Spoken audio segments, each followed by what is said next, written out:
Bay, ito nga pala ang El Fraile, ang isa sa historical na lugar na napuntahan ko. Kaya tara, samahan nyo ako na ikutin ang unsinkable concrete battleship na kung tawagin ay El Fraile. At bago yun, balik muna tayo sa mga nangyari. Bago namin marating ang El Fraile, ay kailangan muna namin bumiyahe ng halos 2 oras mula Batangas City hanggang Ternate, Cavite. Mula Ternate ay kailangan muna namin maghanap ng bangka na pwede namin masakyan papuntang El Fraile. So yun mga bay, sa kasamaang palad ay wala kaming nahanap na bangka na maghahatid sa amin dahil malakas daw yung alon. So wala kaming ibang choice kundi magpalipas ng gabi. Kaya nag-decide na lang kami na ipagpabukas na lang. Kaya nag-check-in na muna kami para dito na kami magpalipas ng gabi. Pagising namin bay ng madaling araw, nagpunta na agad kami sa sakayan ng bangka. Kasi pag tinanghali kami ng punta, baka abutan na kami ng malakas na alon sa El Fraile. So yun guys, papunta na tayo ng El Fraile. Hindi tayo natuloy kahapon kasi sabi ng bangkero, palakas yung dagat. So ngayon naman, ngayong umaga, kalmado siya ngayon. Ayan. Kalmado siya ngayon. So possible na makakita tayo ng El Fraile. Kasi kahapon, sabi ng bangkero, makakapunta tayo El Fraile pero hindi tayo makakasampa. So kung mapansin nyo ngayon, medyo sinisipon ako, inuubod din ako. Kagabi, nilagnat talaga ako. As in, ang taas nung lagnat ko kagabi. Pero since nandito na tayo, hindi ko pwedeng i-cancel yung lakad na to. Kasi ito yung isa sa pinapangarap kong mapuntahan talaga na historical na ruta. So ayun guys, yun lang. Wala na kami sinayang na oras kaya sumakay na agad kami ng bangka kasi hindi namin alam kung hanggang kailan ang pagkalma ng dagat. So ayan, pasakay na tayo. Medyo delikado ang pagpunta doon kaya sinigurado namin ang aming kaligtasan. Nagsuot kami ng life jacket para sa aming safety at para hindi na rin kami masita ng Coast Guard. Let's go El Fraile! Kapag pupunta ka ng El Fraile, required talaga na dapat yung sasakay nating bangka ay meron silang provided na life jacket para hindi tayo masita ng Coast Guard. Since meron naman tayong permit, sobrang excited na ako na marating ang lugar na ito dahil isa ito sa mga pangarap ko na mapuntahan at makatungtong sa ibabaw at na-explore ang unsinkable concrete battleship. At matapos ang halos 20 minutes sa biyahe ay narating din namin ang lugar. Grabe, sobrang nakaka-amaze ang strukturang ito na dati ay pinapangarap ko lang pero ngayon ay nasa harapan ko na. Ganyan siya kalaki bay at ito naman kami. mga bay, sulit ang laki. Yan. So dyan tayo papasok mamaya. Iikot lang si kuya kasi medyo malakas yung alon. Lumakas na yung alon eh. Lumakas na rin yung hangin. So yun guys, medyo maalon na ngayon kasi medyo tinanghali kami. Kasi dapat mga 5 or 5:30 nandito na kami para kalmado yung dagat. Inabot kami ng malakas na hangin at saka malakas na alon. Grabe, ang laki niya. Ipapakilala ko lang muna pala ang bangkero. Siya nga pala si Kuya Rap. Siya ang aming naging tour guide sa pagpunta sa El Fraile. Sa sobrang excited ko ay akala ko ay magiging madali lang ang pag-akyat namin dito. Pero nagkamali ako dahil delikado pala ang pag-akyat namin. Sa isang pagkakamali ay maaari kami maaksidente. Hindi naging madali kay Kuya Rap na ilagay ang hagdan dahil malakas na ang alon. At pwedeng bumangga ang bangka sa gilid at maaaring mabasag ito. At minabuti na rin namin na itabi ang aming mga gamit para hindi mabasa ng tubig alat. So ayan mga bayan, dito na tayo ngayon sa taas. At napakahirap, ang hirap umakyat kasi sobrang lakas ng alon ito. Ayan, lakas ng alon sobra. Mukha lang siyang hindi kasi malayo, masyadong mataas yung lugar. So ayan, ikutin natin ngayon tong tawag nilang El Fraile na ginamit na battleship nung panahon ng mga Hapon. So let's go! Itutur tayo ni Kuya Rap dito sa battleship. Pinakapogi naming cameraman. Yan o. Yeah. So palaging ganito Kuya dito. Pagka ganitong oras malakas. Ay, lakas talaga. Dapat niya punta talaga dito. Alas 5 pa lang. Alas 5. Oo.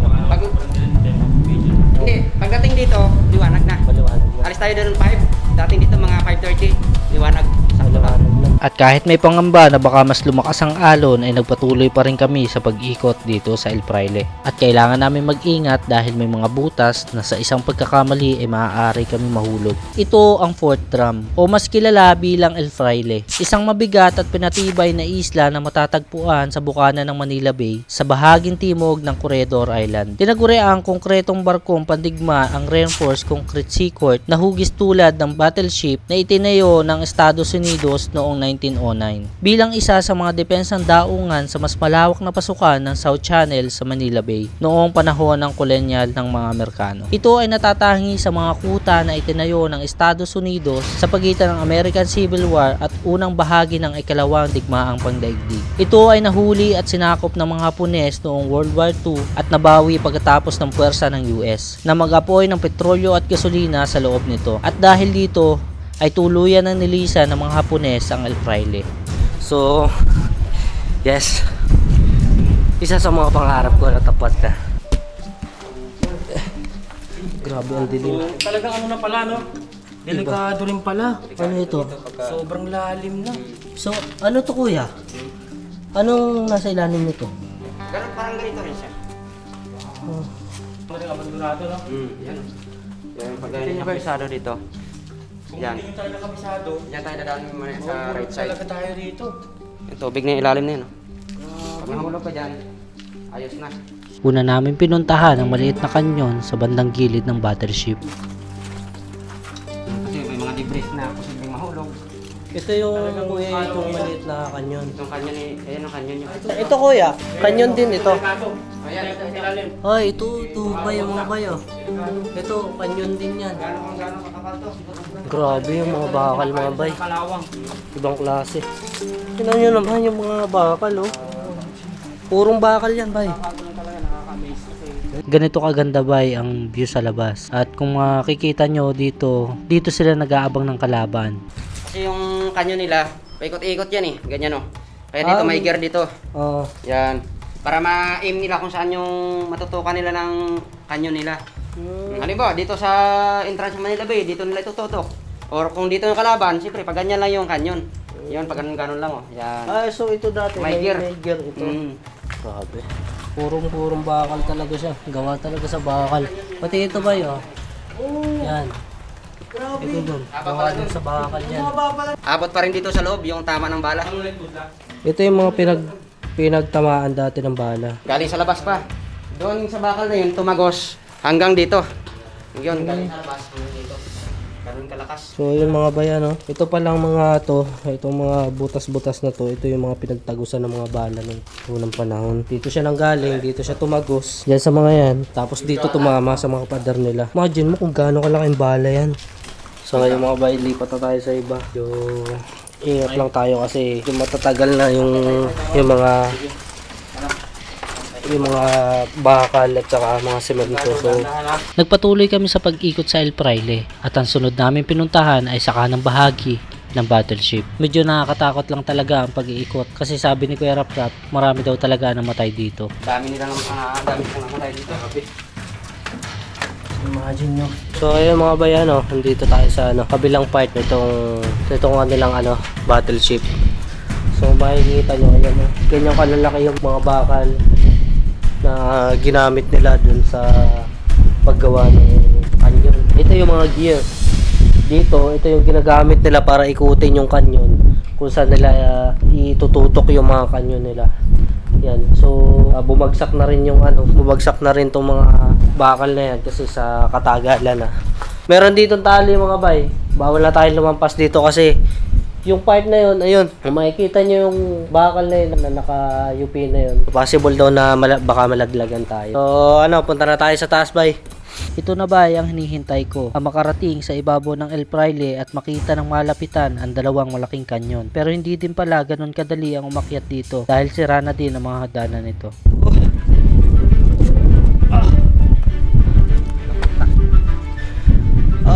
Grabe. Ito na ba, nandito na tayo sa taas. Ganito ito kalaki bay. So ayun, maglalakad-lakad muna tayo dito sa sa El Fraile. So safe naman tayo dito kasi meron naman tayong permit sa... So kahit kahit ako nilagnat kagabi, hindi talaga ako pumayag na hindi ako makapunta dito. Kaya puntahan natin yung gilid ba eh. Ay, garo. Oh! Ano taas? Ano siya taas boy? Hindi ko kaya. Ang taas men. Yan, ito yung kanyon nila bayo. Ganyan siya kalaki.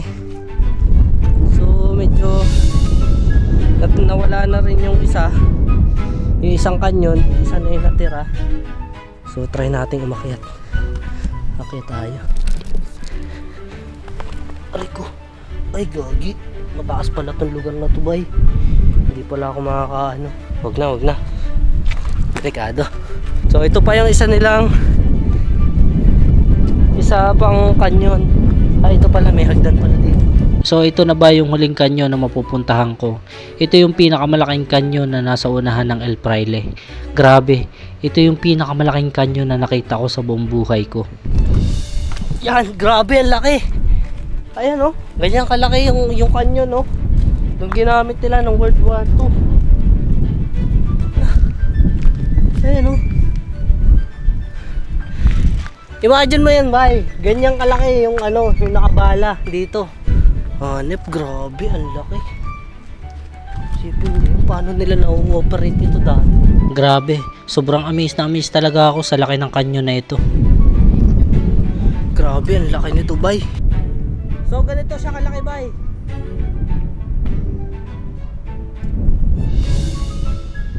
Imagine mo yun, ganito kalaki. Ang laki. Ayan ganyan kalaki yung yung kanyon nila.